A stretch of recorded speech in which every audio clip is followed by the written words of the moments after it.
A very warm welcome to members of Indian Environment Network, Paryavaran.com. If you are not yet a member, sign up today. But as you all know, the mission of Indian Environment Network is to create a million man-hours of work in the service of Mother Earth. I'm very happy to announce today that Dr. Madhu Verma joined the board of mentors of Indian Environment Network to help build the career of the next generation of professionals. Dr. Verma, let me welcome to the show as our next Paryavaran Star. Thank you. Thank you very much, Sankishore, for having me once again at your illustrious site. Thank you very much.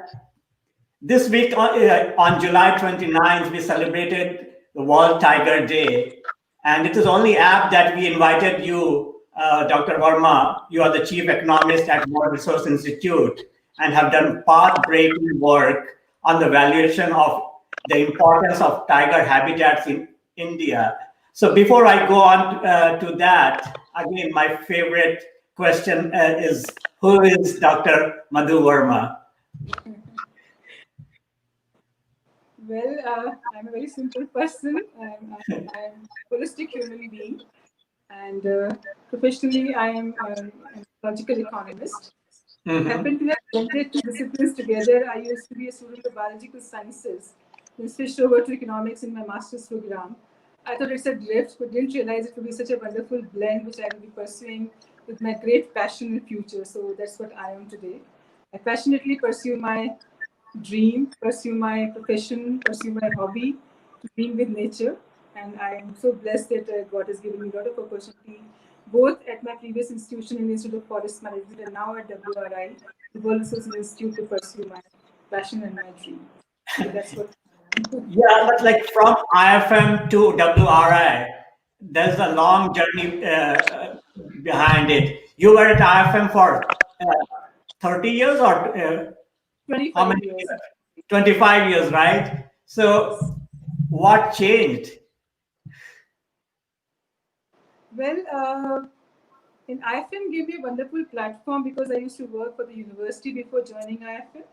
It gave me a wonderful platform to grow my, imagination, do a lot of work, gave me a wonderful platform to interact with national organizations, international organizations. I could also do my postdoc research, my Fulbright while I was at IFM, and gave me a wonderful network of people as well, and besides my teaching, my training programs, my research work, my consulting assignments, I got into amazing network, not just of academicians, professionals, amazing network of illustrious alumni of IFM, which I really cherish a lot. And it's like a call away. If I'm traveling across the globe, it's just a matter of updating your profile and you find a number of people around. And great to see such people doing amazing work like you and many others, and learn from them rather than become like colleagues to you at a later stage of your life. So that's what I did with IFM, and it really helped me enriching my knowledge base. And very interesting, we had a very sort of useful motto for IFM, kind of a shlok, which is the base of our logo, called as Pragati Moolam Prakriti. It means that the base of development is nature. That's what we pursue very passionately at IFM. I did a lot of action and policy research at IFM, and then I also realized that I need to, I've done a lot of teaching for almost 30 years because I used to teach in university earlier. I wanted to, concentrate my energies more on research activities and consulting assignments and disseminate the knowledge which I've gained at IFM to a larger platform. That's why I got this assignment at WRI, and which is an institution which is a global organization and with a very diversified, qualified kind of set of people. And it's an organization which actually turns big ideas into action. Right. It's logo or motto. And they work at the nexus of environment and economic opportunity and human well-being. So, and they have several different thematic areas and 4 cross-cutting areas in which they work. So it's a wonderful platform to also grow your work beyond forest and wetlands, in which I've done amazing amount of work, which I was given a chance to do in IFM. Now I intend to work in climate change, energy. I can want to do work in air pollution. I want to do work for oceans, Himalayan ecosystems. So I think, and besides, of course, forestry and having joined, WRA, I've given a big responsibility of leading one of the flagship studies on increasing farmers' income through agroecological approaches. So it's a very diversified, platter on which being offered to work for. So I'm quite happy that the knowledge which I gained at IFM, I'm able to use it at a larger platform, scaling it up, replicating at a larger level. No, that's wonderful. I live in Northern Virginia, right near Washington D.C., and World Resource Institute is right in my backyard. So I really hope that we'll partner with your institute to work with all the professionals at Indian Environment Network and grow it together in the Indian context. So that's really amazing.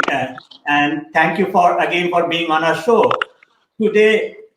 Nature is in the limelight again due to the recent pandemic. Can you tell me how nature and recent pandemic are connected with each other? Yeah, surely. There's a very strong connect between nature and pandemic, and just said that basically it happened because we destroyed the habitat of wildlife, destroyed the habitat of many such animals, insects, birds who used to live in the habitats in forest area and many other land areas. Definitely, there's a huge impact of our developmental activities on the habitats of these non-human beings.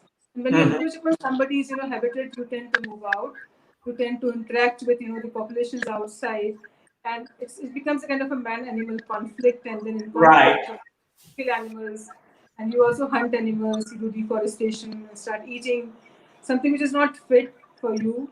And every animal contains huge number of viruses, and many such examples we have had in the past, like Ebola came from Ebola River in Congo. We have SARS in China in 2003. It's said to have happened because of civet cat. We had Merck, happened in Middle East in 2012 because of camel.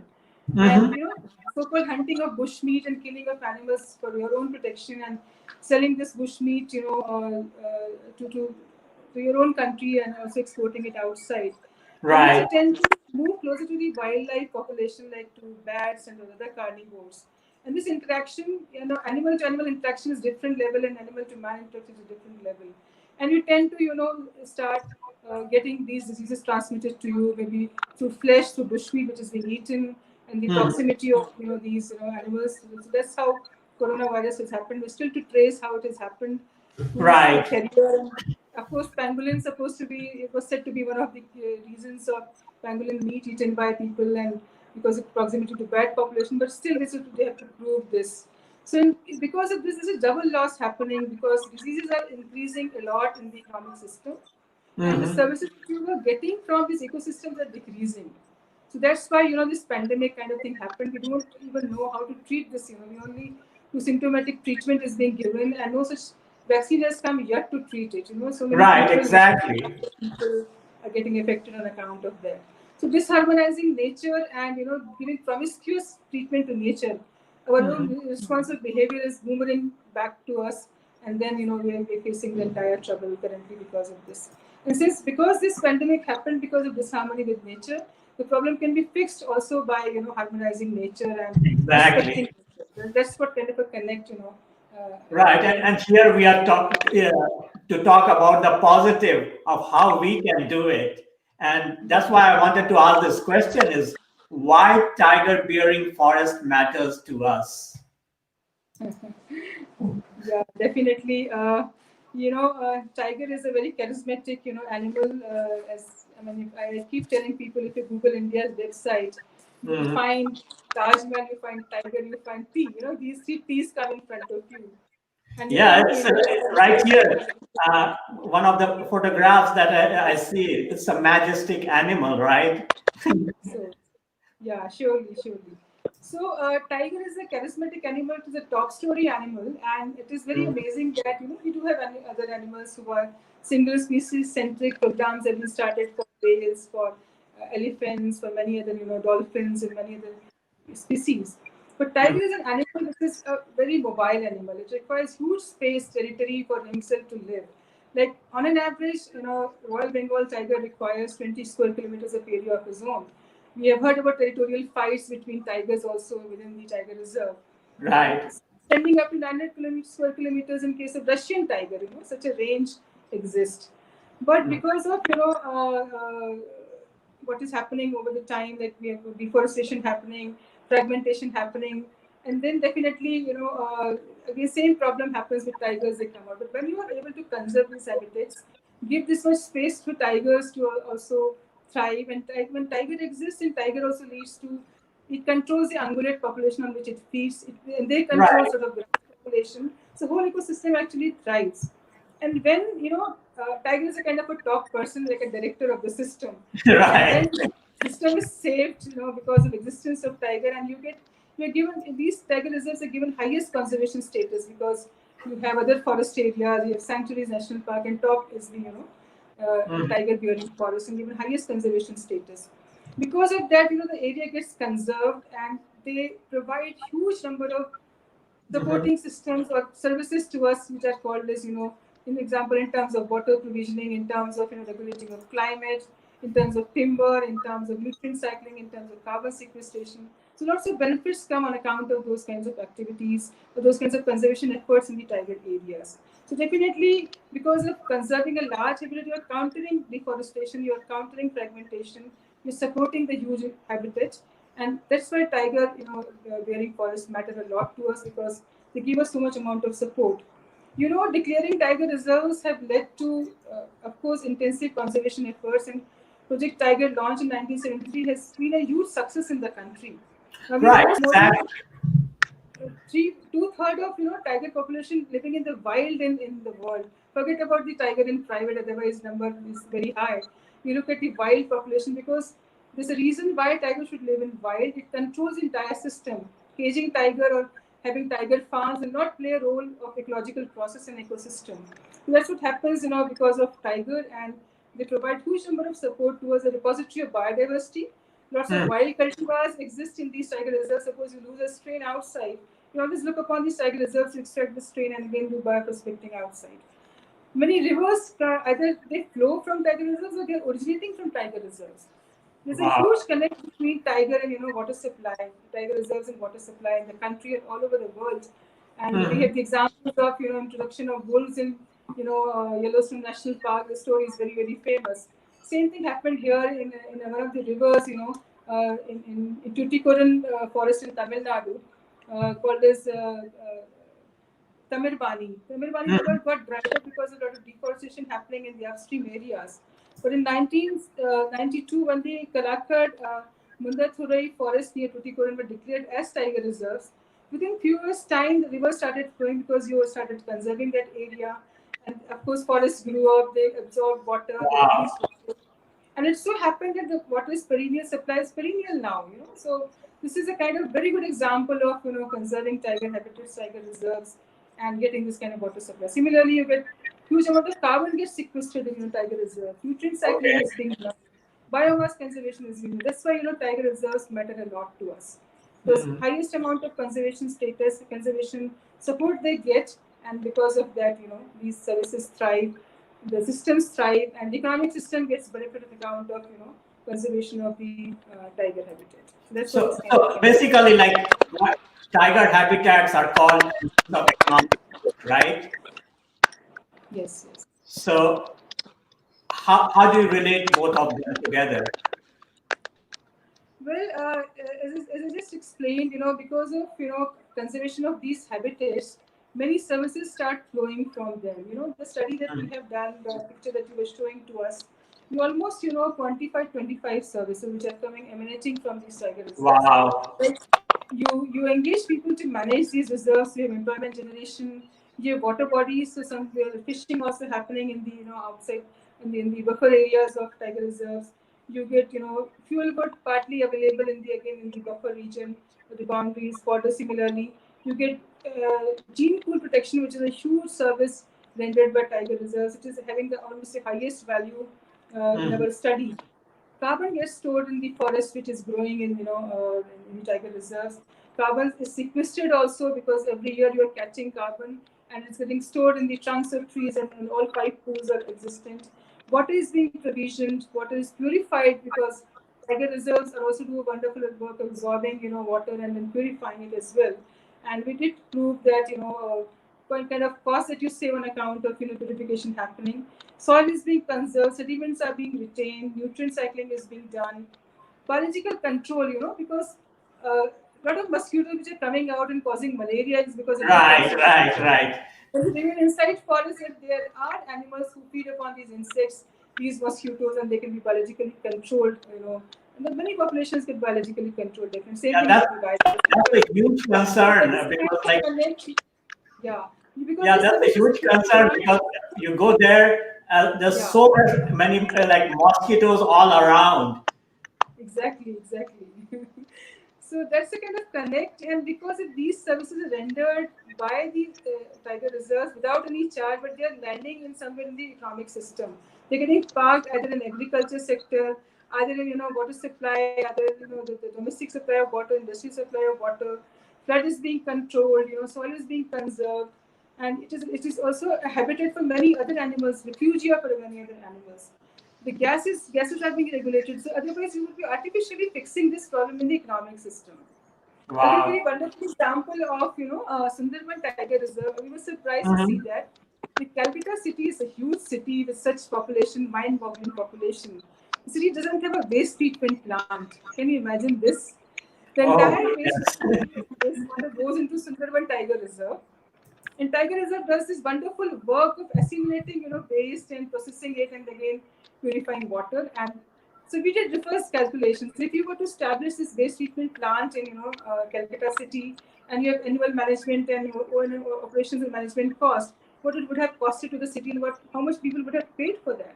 So we try to build a case. Why not, Sundarban Tiger Reserve should be compensated by the Municipal Authority of Calcutta because they're doing this function for them without any charge. So this is kind of, connect you have with the economic system. So no, you are inspiring me to go and visit the Sundarban Tiger Reserve. So I'll certainly do that. As an economist, basically, you did a number of studies, and I can.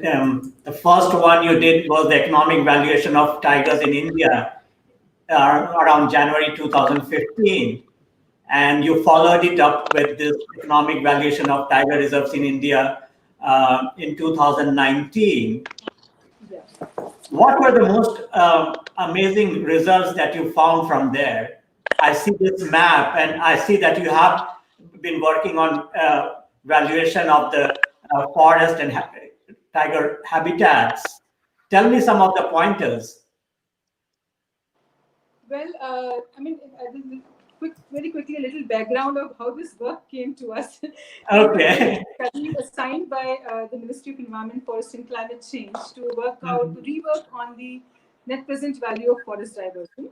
Okay. So we were as participants, stakeholders, workshops, inviting forest officers, inviting industries, inviting academia, inviting a couple of other NGOs, other stakeholders to give us information. So this meeting happened to have been attended by the then very charismatic officer, Dr. Rajesh Gopal, who led the Project Tiger and is a man behind, success story of tigers in the country. He, along with the current, ADG, NTCA, Mr. Dr. S.P. Yadav, both of them are attending my workshop and contributing.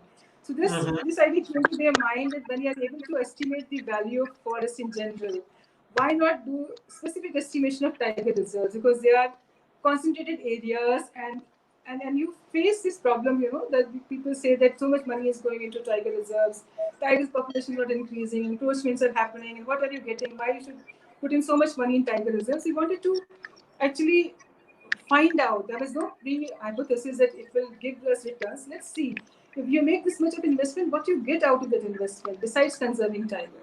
That was a trigger in this study. So we were assigned 6 tiger reserves. In the first phase, we covered Kaziranga, we covered Corbett, Kanha, Periyar Tiger Reserve, and Thambor. And we did this estimation and pulled out a calculus of doing this estimation. And very interestingly, found that they provide huge amount of services, in fact, if you just look at the whole range of activities, services given by these 6 tiger reserves to begin with, they contain stock of timber and carbon worth 22 to 365 billion rupees, in their Wow. Similarly, No one will ever understand how important tiger habitats are. Exactly, because a repository is like, assessing your own house. You have a home, you want to get its value assessed in the, in the national market or international market. You have an assessor done and you do the valuation of those. So your house is the value of the function of the house itself, the quality of construction, floor space, and facilities inside the house. Because what is there in your neighborhood area? What is there in your, how accessible things are? And then you assess to get the value of your house. If you want to sell it, you can that. If you want to give it on rent, you use it base as the value to fix your rent also. The same Right. concept we use for working out the home value of the home of animals, which is an ecosystem. Exactly. That's what we had done in that thing. So we did the stock valuation of timber and carbon which remain there. And because of them, other services flow every year. So we worked out the flow values.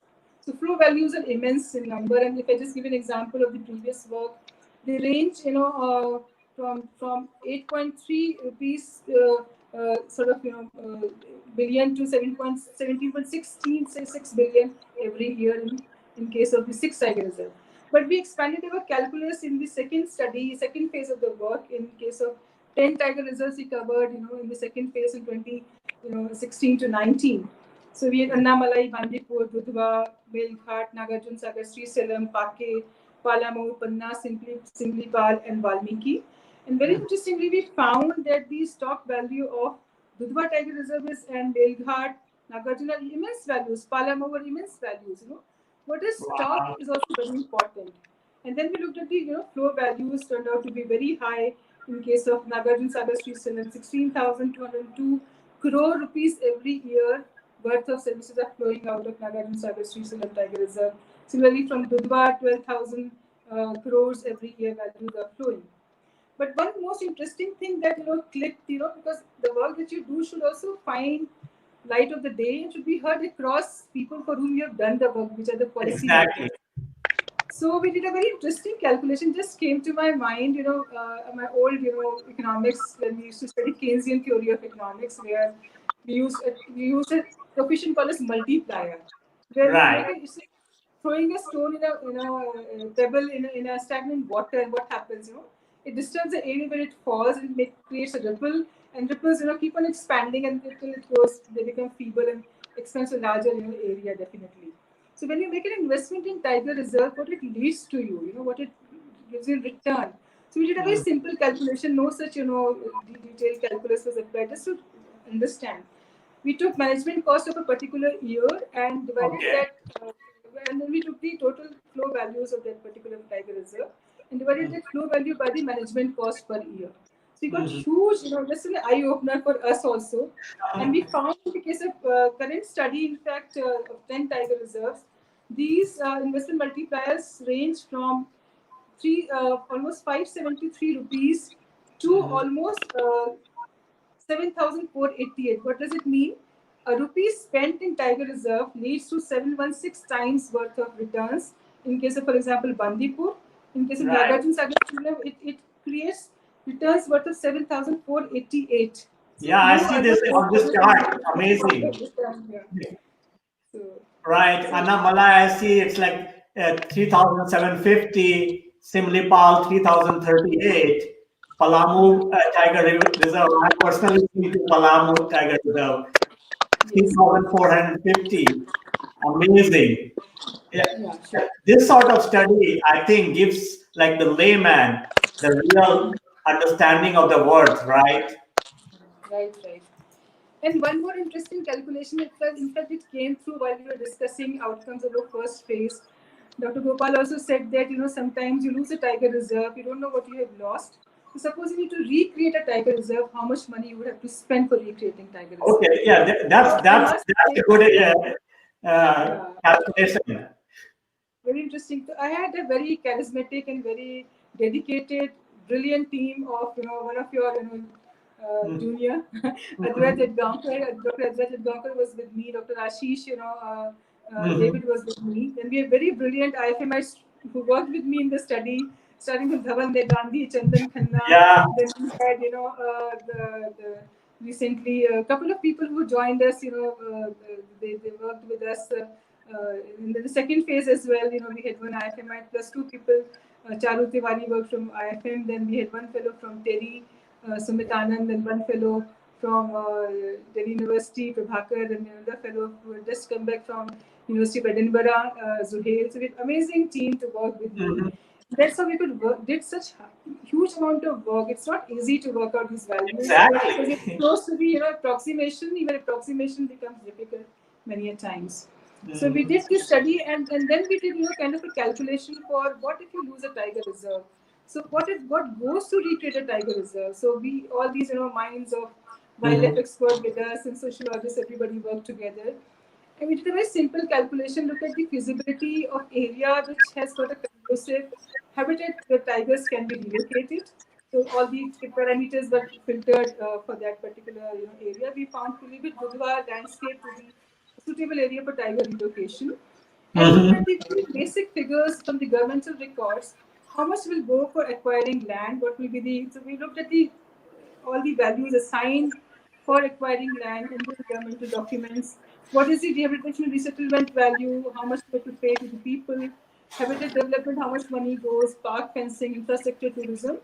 And we found a very mind-boggling figure of 50,000 crores to establish on an average site, 1,000 square kilometers of tiger reserve in the country. Wow, 50,000 crores. That's mind-boggling. And nature gave it to us for free, right? Yeah, these are the kind of studies which ecological economics and professors like you and the amazing team from IFM, that kind of study needs to be done at every place, not even in India, in the world, I would say, to make people understand the value. But the value is at one place when like environmental disasters like this health pandemic happens. People really understand the importance because it's hitting them right there in their body, right? So tell me, what is your this One Health approach against pandemic that you were talking about? Yeah, we just got a paper published in Mungabe. Another one is on the way in different other journal. So Government of India also set up lots of such programs because what we realized that in this pandemic there's no vaccine available. It is only your inner strength, your outer strength, which can make you fight against this pandemic or this coronavirus. So people talk about doing yoga, talk about lots of homemade recipes to be followed for building strength inside you. So same thing kind of concept applies. So this One Health approach, lots of schemes have been started definitely by the government to improve the health of population, such that you can. I mean, we say that prevention is always better than cure. So we have programs like Ayushman Bharat scheme, which has been happening to bolster the healthcare sector definitely. Now it has become a kind of a One Health approach where we advocate managing the issues of human health in relation to environment and biodiversity. Okay. Variety brings resilience, variety brings strength, variety is safety net, which is biodiversity, definitely. And unless we conserve ecosystem and their biodiversity, our economic health, human health cannot be protected because everything is connected to nature so strongly, which you rightly mentioned in the very beginning. You asked that question of pandemic and nature linkage with each other. So when we are able to, when ecosystems thrive, they have rich in biodiversity. The economic systems thrive. Our own, health systems will also, our own health will be good. Like we have lots of examples of forest bathing now. People go to forest areas to do forest bathing. We only heard about sun bathing earlier, but now people go for forest bathing. Right. Walks are available within the forest to understand the biodiversity, to understand because it's like there was a saying earlier in India. You want to make your health. You go to hill stations or hill areas because you have pure air, you have chirping of birds, you have variety of trees, and all these things bring happiness in you, and happiness definitely adds to your health. It adds to your resilience. It adds to your strength definitely. This kind of connect definitely exists in. So that is a One Health program where it tries to combat zoonosis and all kind of by ensuring food safety and fighting antibiotic resilience. That's how One Health approach is. It's connected to environment, it's connected to biodiversity. No, eat only one food all day. We want a variety. If the variety It's is less, definitely true because, like in India, I remember earlier only the rich used to go to hill stations, right? yes, and, exactly. and the poor had to do with their own forest, but that forest is not there anymore. It's like being encroached upon, and there's like man-animal conflict going on. So it's really a movement about bringing back nature to your doorsteps, right? Yeah.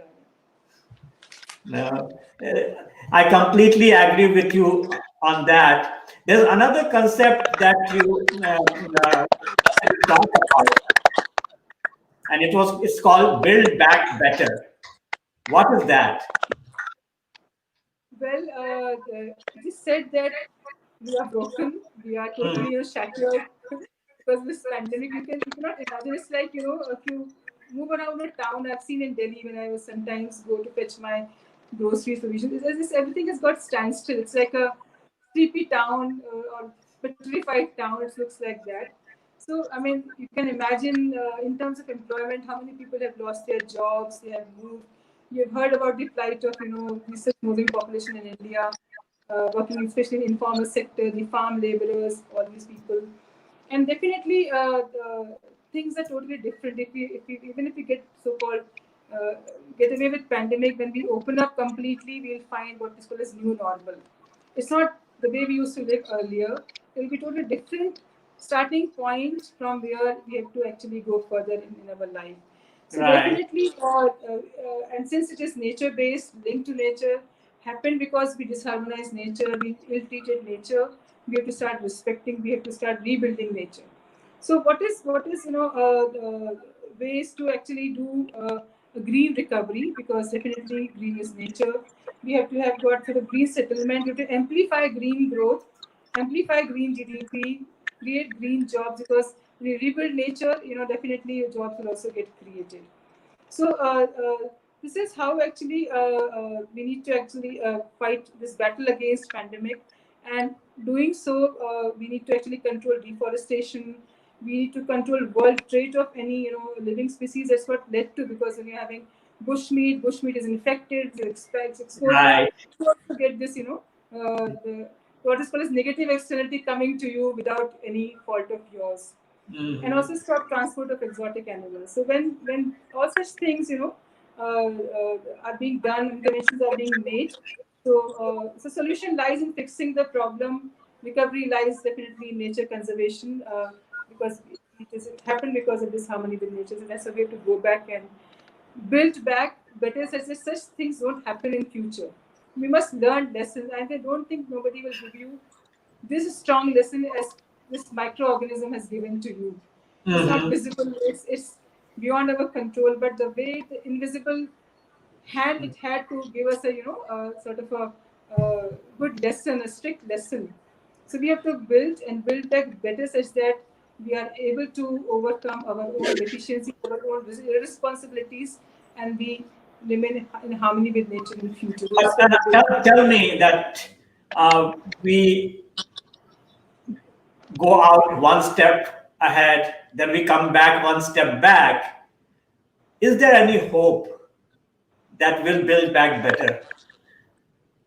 Yeah, definitely. I think there are lots of studies being made recently, and a very interesting study came out of World Economic Forum. They Mhm. also proved that $1 spent on nature conservation leads to $9 worth of economic benefits to the economic system. So I think Mhm. lesson has been learned definitely, but we need to put these systems in process very strongly. We're Right. talking a lot about in WRI, both in India office and national international office, on nature-based solutions, because Mhm. we had used engineered the physical engineered solutions, or which are technology based, definitely, which are physical in terms of for example, constructing dikes around mangroves, and having dikes around sea, making sea walls and having mangroves in the sea. And we have the example where these mangroves will withstand the shock of all kinds of currents and tsunami which came. Wherever you had these dike walls, they all collapsed because they didn't have any resilience. They are hard. So Right. you have to put systems which are resilient in nature, which use local technology, which engage local people. They use local knowledge. We have immense local knowledge in the country, and many people work in this area. I would like to quote an example of Dr. Anil Gupta from IIM Ahmedabad. He just retired, but it's a wonderful system of National Innovations Foundation. You have Grassroots Innovations Foundation, you have Srishti, you have Honeybee Network. But he was collating information in terms of local knowledge systems. And nature-based solution, for example, doing plantation in the catchment area, doing agroforestry, doing biological control in the polluted areas, creating wetlands, developing ponds. These are all nature-based solutions to the system. No, I have no doubt. Yeah, I have no doubt that will get better if we keep on it, and like our Indian Environment Network is doing yeoman work, and I want organizations like you to partner with us to create this movement where everyone works on the same platform instead of working at crossroads. So tell me more about your partners in wildlife conservation that you have been doing. Well, many of them, in fact, partners, since I used to work in IFM, and IFM, as you know, is Ministry of Environment, Forest and Climate Change Organization. I did a lot of work, huge amount of work with the Ministry of Environment, Forest and Climate Change, starting from my work with the present value for forest estimation, present value for forest diversion, a study on cost-benefit analysis of forest diversion. Then this NPCA study came, which is NPCA also body of MAFCC. Then the whole amount of work we have done for the Finance Commission through Ministry were huge contributions, and then lots of state governments. My first such work for economic valuation, in fact, for the Himachal state way back in 1999-2000, how I started my valuation stuff in the valuation work. And definitely the state of Rajasthan and the entire sort of northeastern state, Uttarakhand, Madhya Pradesh, Jharkhand. Many states we've done huge amount of work.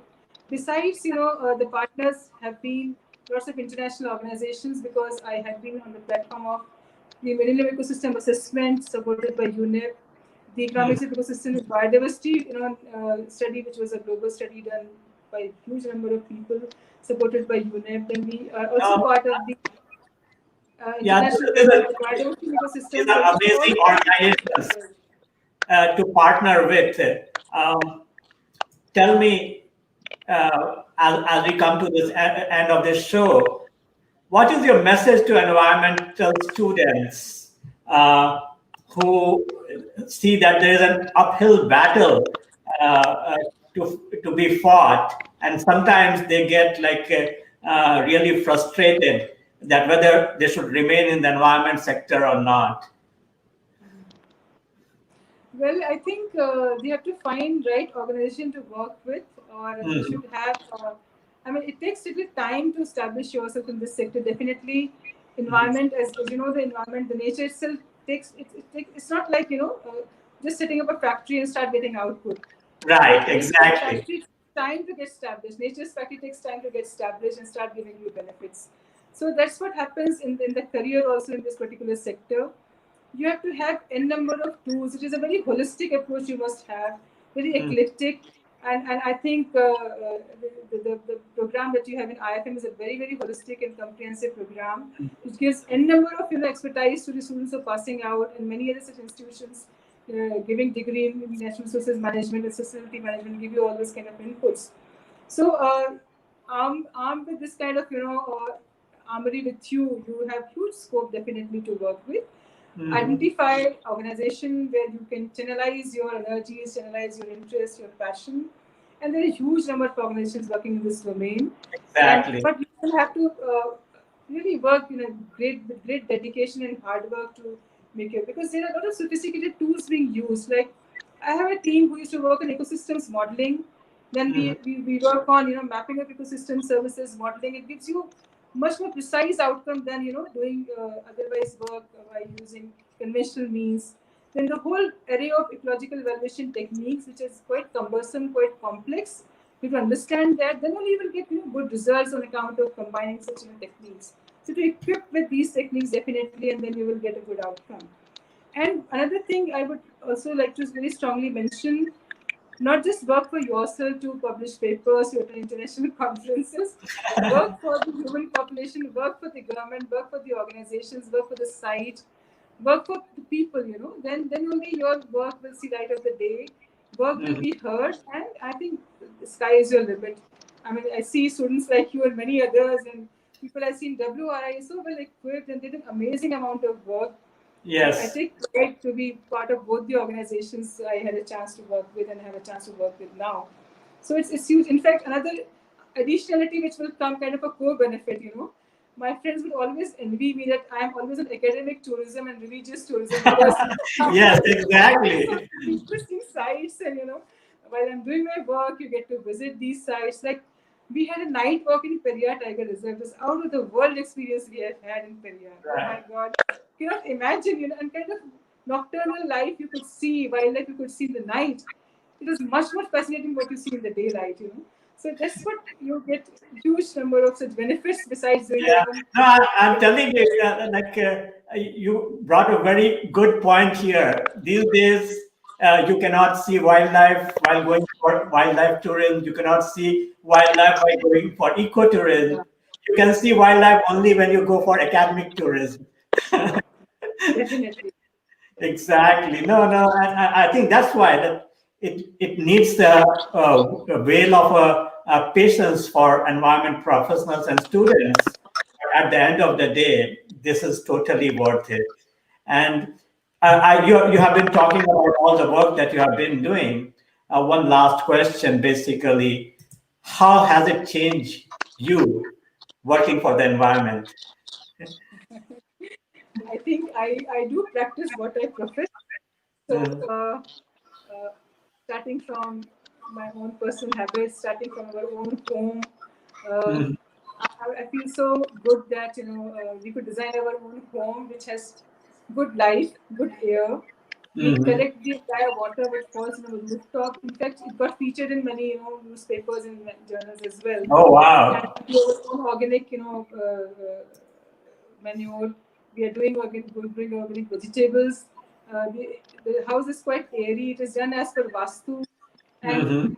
we also planted trees in front of a house. At every season, at least two trees are flowering. It's not that we have Oh, wow. single species planted across in front of your house. We have two species.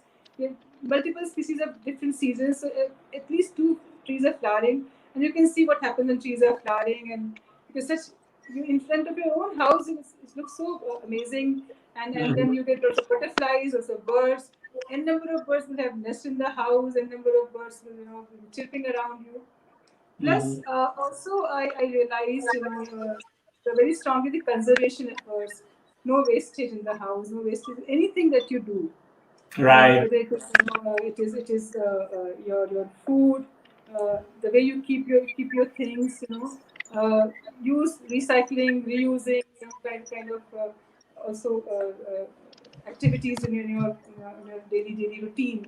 So minimize your and now this pandemic has given us a good lesson of minimalistic lifestyle. I think what No, less you can it's do. completely true. I think that's you hit it in the nail. Working from home gives you that strength to live a minimalistic lifestyle. Surely. Definitely. So I think I really use, and also my all my songs which I sing have is Yeah. mostly based on nature, which I really enjoy singing. No, I hear your Especially songs, also and the work which I it do. really inspires me when I hear your songs on Facebook. So I think that's a great point too. Dr. Yes. Verma, what's next? What's next? Next is what is currently with me. I've got a big responsibility at WRI. I feel very honored to be given it to me. I'm Mm. leading the flagship study in the institute, which is actually a challenge of doubling farmers' income we face. If not doubling, at least enhancing it considerably. And Mhm. I'm using my own calculus of ecological economics, using agroecological approaches for addressing this particular problem. It's a huge study, pan-India study kind of thing, and we will also be documenting lots of such cases of success stories where, with minimal intervention, minimum use of inorganic, able to provide outcomes, and the entire value chain we need to look into. So it's a big responsibility which I'm leading right now. There's other studies definitely in this area because of nature-based solutions, and Mhm. definitely looking at continuing my work on protected areas, which I have been doing for such a long time. Surely working with the international office with a couple of people to also learn inter-country perspective of what we do in India. And definitely doing much more work on nature-based solutions, doing a systematic and system-based approach, and also have a dream of taking out some time to do a little more riyaz for my music, and finish my cookery book, which I'm writing for a couple of years. Still not finished that. So I think I should get time to do that as well. No, Dr. Verma, add to it. As becoming a mentor of Indian Environment Network and basically preparing the next generation to take on this enormous challenge. Let's work together to make that happen, because we talk about so many things, a relationship between environment and conservation and everything. Nothing will happen if we don't have an army of amazing environment professionals who work to make that happen, right? So I'm just started working in WRA. Just amazing amount of work, be it energy sector, transport, climate change, forest, pollution, governance. So I mean, we have stars working in these areas. So definitely pull in their knowledge too and bring it to Indian Environment Network for a larger audience to understand what exactly. Transport sector is also a very strong sector in which they work. They are the ones behind Rahagiri. They are the ones behind creating pedestrian walks, creating bicycle lanes. So huge amount of intervention they are making in these domains. So definitely we'll be very happy to tie up. And I think that's a great point. Let's bring all the environment leaders that WRI has on one platform and partner together to showcase their potential, and people can emulate them. People can be inspired from them. So again, thank you so much for coming to us, Dr. Madhu Verma. And I know this is not the end. We will bring you back again and again so that you provide the same level of inspiration to all the Indian Environment Network professionals that are with us. Again, thank you so much. Thank you, Chandra. Thank you once again for having me once again. No. It's to be on your show and answer your very interesting questions. And in fact, that makes me work a little bit more to understand, and then try to provide, rightful answers for knowledge of the larger audience. I hope I try to level this definitely. Thank you very much for.